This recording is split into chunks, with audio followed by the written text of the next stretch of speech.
নমস্কার বন্ধুরা, ঝর্ণাজুমা কিচেনে সবাইকে স্বাগত। আজ আমি আপনাদের সাথে কাজু কিশমিশ ছাড়াই চিংড়ি মাছের কালিয়া রেসিপিটা শেয়ার করব। একদম সিম্পলভাবে তৈরি করব। তো দেখেন, এইখানে আমি চিংড়ি মাছ নিয়েছি, আর চিংড়ি মাছগুলো দেখেন বড় সাইজের, কিছু ছোট আছে আর কিছু কিন্তু বড় আছে। এইগুলোর কিন্তু অনেক বড় বড় ঠ্যাং হয়েছিল দেখেন। তো এগুলো কেটে আমি পরিষ্কার করে নিয়েছি। কড়াই গরম হয়ে গেছে, দিয়ে দিলাম আমি সর্ষের তেল, আর রান্নাটা আমি সর্ষের তেলেই করব। তেল গরম হয়ে গেছে, আমি এখন চিংড়ি মাছগুলো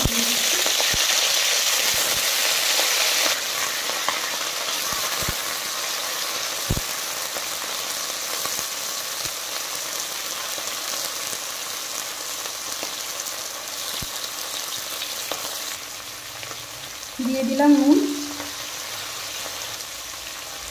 হলুদ গুঁড়ো।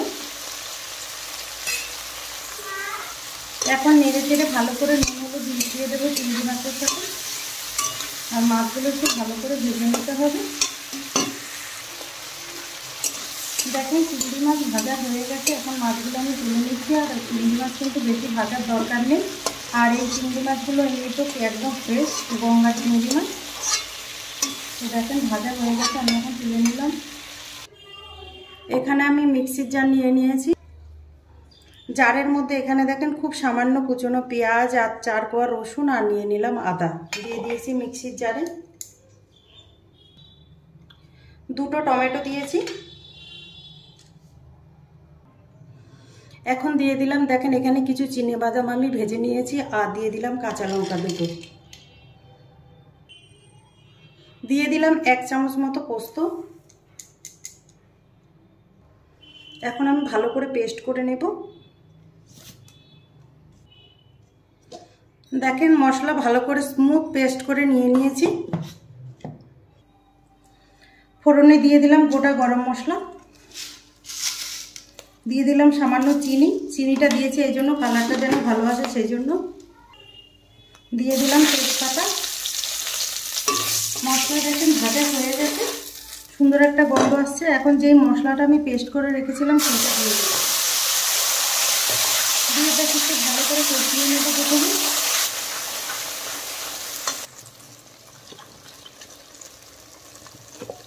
মিক্সির জার দিয়ে জল দিয়ে দিলাম।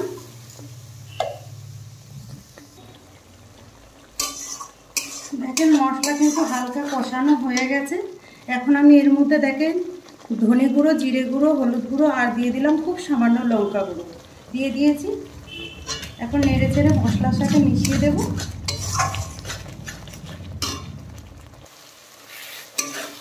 দেখেন মশলা কিন্তু অনেকটাই কষানো হয়ে গেছে, আর এখন আমি দেখেন দিয়ে দিলাম ফেটানো টক দই।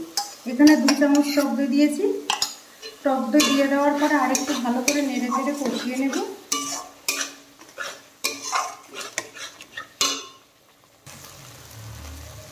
দেখেন মশলা ভালোভাবে কষানো হয়েছে, মশলা থেকে কিন্তু তেল ছেড়ে দিয়েছে।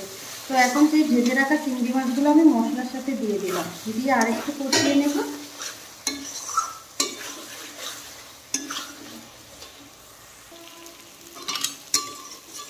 দেখেন চিংড়ি মাছের সাথে মশলা কিন্তু ভালোভাবে কষানো হয়ে গেছে। এখন আমি জল দিয়ে দিচ্ছি।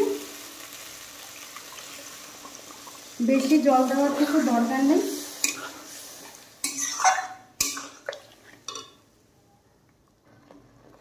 এখন আমি টেস্ট হিসাবে নুন দিয়ে দিলাম, আর দিয়ে দিলাম চিনি, আর একটু দেখেন নিয়ে দিলাম। এখন ভালোভাবে ফুটিয়ে নেব ঝোল। দেখেন ঝোল ভালোভাবে ফুটে গেছে।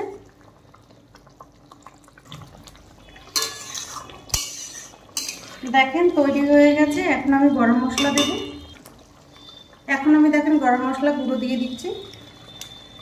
আমি সানরাইজের স্থায়ী গরম মশলা গুঁড়োটাই ব্যবহার করি সবসময়।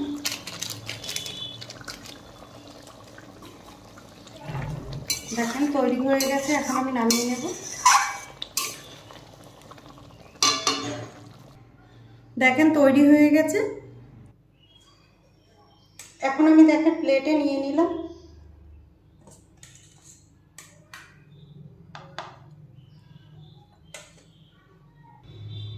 চিংড়ি মাছের এই রেসিপিটা যদি আপনাদের ভালো লাগে তাহলে আমার চ্যানেলটাকে সাবস্ক্রাইব করবেন, লাইক করবেন, কমেন্ট করবেন আর অবশ্যই শেয়ার করবেন। আর আমি যেইভাবে বানিয়েছি এইভাবে বানিয়ে খেয়ে আমাকে কমেন্ট করে জানাবেন।